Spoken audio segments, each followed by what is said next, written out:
உலகெங்கிலும் இருக்கும் பிகைன் பக்தி நேயர்கள் அனைவருக்கும் வணக்கம். நான் உங்கள் ராம்ஜி.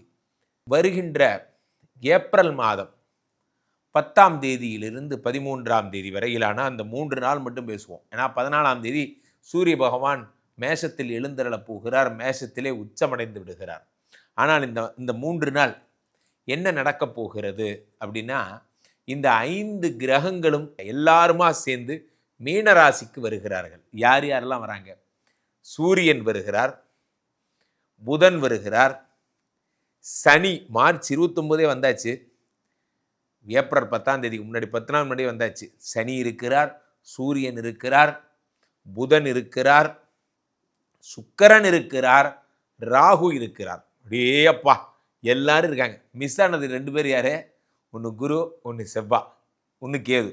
மீதி 5 பேரும் இங்கே தான் இருக்காங்க. எல்லாருமே ஒரே இடத்துல இருக்காங்க. ஸோ இவர்கள் இப்படி இருந்தால் என்ன நடக்கும், யாருக்கெல்லாம் என்ன விதமான பலன்கள் கிடைக்கப் போகிறது, யாரெல்லாம் சக்கரவர்த்தி ஆக போகிறீர்கள் என்பதைத்தான் பார்க்க போகிறோம். சிம்மராசிக்காரர்களுக்கெல்லாம் இந்த 5 கிரக இணைவு என்பது எப்படி இருக்கும்? இதுக்கு இப்படி கேட்டால் நான் என்ன பதில் சொல்கிறதுன்னு எனக்கே தெரில. வர வர குருஜே நீங்கள் கடகத்தை விட்டுட்டீங்க, சிம்மத்தை ரொம்ப நக்கல் பண்ண ஆரம்பிச்சிட்டிங்க சார். இது ரவுண்ட் தி கிளாக் தான் என்னால் சொல்ல முடியும். சிம்மம் முடிஞ்சால் அடுத்து கன்னிராசிக்காரங்களை இதே தான் பண்ண போகிறேன்.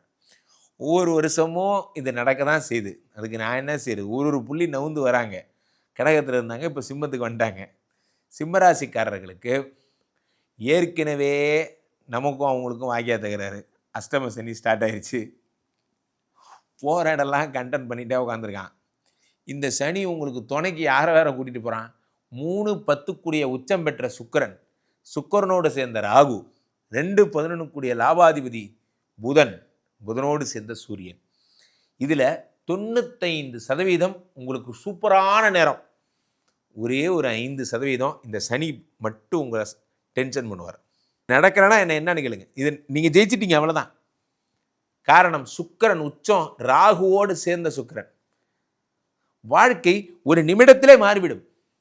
ஆனால் நீங்கள் நம்ப வேண்டும், வாழ்க்கை மாறும் என்பதை நம்ப வேண்டும். சிம்ம லக்னத்துக்காரங்க, சிம்ம ராசிக்காரங்கள்லாம் ஜென்ரலாகவே திமிரு பிடிச்சவங்க. ஆனால் இந்த சிம்ம ராசிக்காரர்களுக்கும் சிம்ம லக்னத்துக்காரங்கள் இயங்க இவர்களுக்கு சுக்கிரன் கண்டிப்பாக தேவை. சுக்கிரன் இல்லாமல் இவங்களால இயங்க முடியாது. அதனால தான் பார்த்தீங்கன்னா பெரும்பாலும் சிம்ம லக்னத்துக்காரங்கள்லாம் பார்த்தீங்கன்னா பெரிய ஊருக்குள்ளே பெரிய வஸ்தாக தான் இருப்பாங்க.